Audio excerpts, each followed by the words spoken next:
here. I'm a good host, but I'm not a great one, so I always forget the list over here. Oh, first to sign up, because he's also the person who's smart enough to sit closest to where the list drops. Ladies and gentlemen, please put your hands together for Andy Nowhere!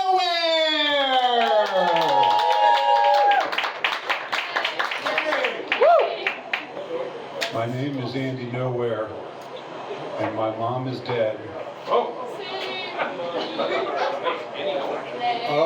I thought we were in Dead Moms Anonymous. So, I guess that's another building.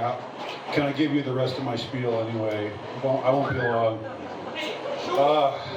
Yes, well, incidentally, anyone else with dead moms in the house? Just forget it, don't answer that. That's out of line for me to even ask that question. Unfortunately, this is absolutely true. My mother died earlier this year. It's a great way to start off the vibes tonight. I made sure to sign up first and lead with the dead mom stuff. Sorry about that, y'all. Anyway, she lived a long life. She lived to be 81. Affected a lot of people, in a good way. She was a great lady, and so I was thinking about all that to sort of console myself, and then I also remembered that she must have been well taken care of, because you remember I don't know if y'all remember this from a few years ago. I think it was called the Fauci jizz injection. She got that. She was a very good citizen. She got that in 2021. Got every booster Fauci jizz injection after that. So, her perishing of fast-moving cancer, I'm sure that had nothing to do with any of that, right? Anyway, she would have died much quicker, right, Fauci? That was Fauci. I got a bone to pick with you, man. Anyway, he's probably not in the house. Let me talk about some other aspects of putting the microphone up. I'm a little too tall for this microphone here, and I don't know how to work it. But when you lose someone who's close to you, and my mother was the first person I ever lost who I knew really well. Some of you may know what I'm talking about here. Your mind goes through lots of convolutions. And, you cry, of course. You have an emotional reaction, and then something interesting kicks in. It's what I call your grief brain, and it helps you.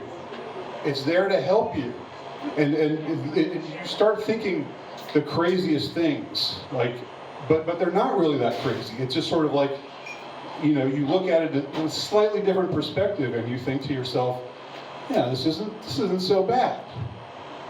I started thinking to myself, I was sad, of course. I lost my mom and everything, and then I thought to myself, well, it's over with, right? I mean, the Band-Aid's been torn off. Don't have to do that ever again. She's not going to die again, right?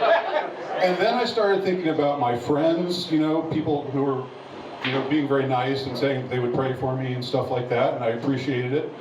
And then I thought to myself, wait a minute, their moms haven't died yet. They still have that to look forward to. I got that out of the way. I'm the lucky one. I'm the blessed one. I should be praying for them.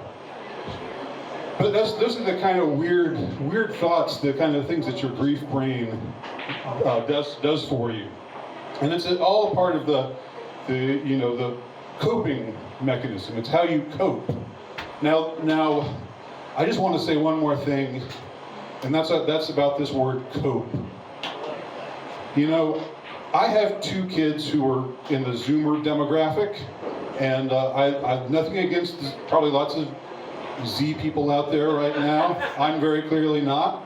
I'm an X person, but.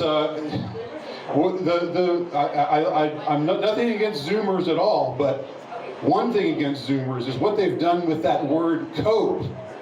Do y'all know what cope is now? First of all, cope should be a verb.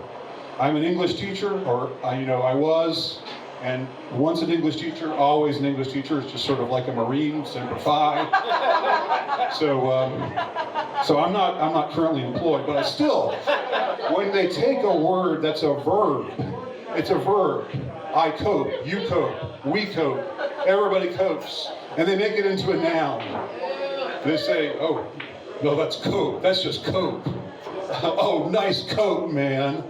And they make it into this derisive thing, like it's a bad thing to cope. It's not a bad thing. It's a good thing. It's a necessary thing. So anyhow, that's where I'm going to end this now. Nothing against Zoomers, but cope. This definition of cope, you got to drop that. Death to the black pill. Thank you, everybody. You've been a great audience. Ladies and gentlemen, put your hands together for Andy Nowhere. Here's the presentation. We've been doing this open mic every single Thursday for like 7 years now, including through a pandemic and everything, right? Andy, I've got bad news for you. You are not the first dude whose mom just died, so he decided to do stand-up comedy we've ever seen, and then talked about his mom dying while doing stand-up comedy. I thought I was so original. The last guy's name was Steven Somewhere, a little different. That was okay. We're all having fun. All right, I'm done. All right.